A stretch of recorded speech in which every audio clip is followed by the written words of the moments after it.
तो बाबा आप डायरेक्ट आए। हम ये थोड़ी पैसा देते हैं, आप हमको 21 जन्म के लिए स्वर्ग में देना।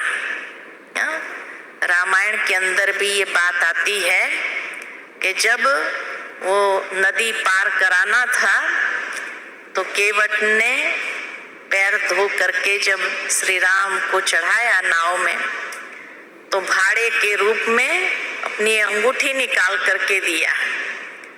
तो केवट ने क्या कहा,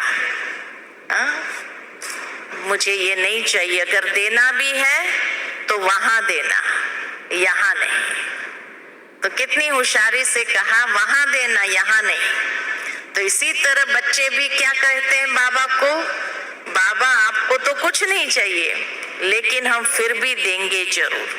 क्यों? यहाँ नहीं चाहिए, हमको वहां चाहिए। ठीक है ना। तो इसीलिए बाबा कहे, कई बच्चे कहते हैं हम ये थोड़ी पैसा देते हैं, आप हमको 21 जन्म के लिए स्वर्ग में देना। अभी से बाबा से वायदा करा देते हैं, स्वर्ग में देना। बाप सबको शाहूकार बना देते हैं। पैसा देते हो तो तुम्हारे ही रहने के लिए मकान आदि बनाते हैं, नहीं तो ये सब कैसे बनेंगे, इतने सारे मकान कैसे बनेंगे? बच्चे ही ये मकान आदि बनाते हैं ना।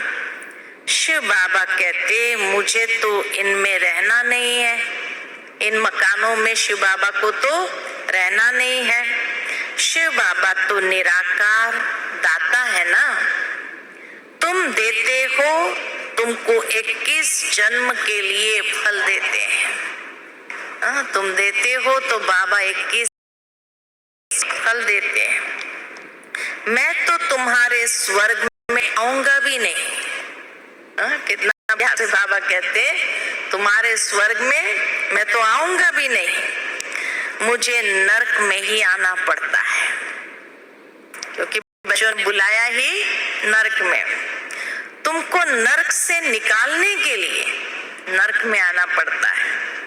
तुम्हारे गुरु लोग तो और ही दुबन में फंसा देते हैं, वह कोई सदगति नहीं देते हैं। अब बाप आए हैं पवित्र दुनिया में ले चलने, फिर ऐसे बाप को याद क्यों नहीं करते हैं? बाप कहते हैं कुछ भी पैसा न दो, सिर्फ मुझे याद करो, तो पाप नाश होंगे और मेरे पास आ जाएंगे। ये मकान आदि तुम बच्चों ने अपने लिए ही बनवाए हैं। यहाँ चावल मुट्ठी का गायन है ना। गरीब अपनी हिम्मत अनुसार जितना देते हैं उतना उनका ही बनता है। यथाशक्ति जो देते हैं उतना उनका ही भविष्य में बनता है। जितना शाहूकार का पद उतना गरीब का, दोनों का एक हो जाता है। गरीब के पास है ही 100 रुपया, उनसे 1 रुपया दे। शाहूकार को बहुत है तो वो 100 रुपये दे, दोनों का एक ही फल होगा। इसलिए बाप को गरीब निवास कहा जाता है।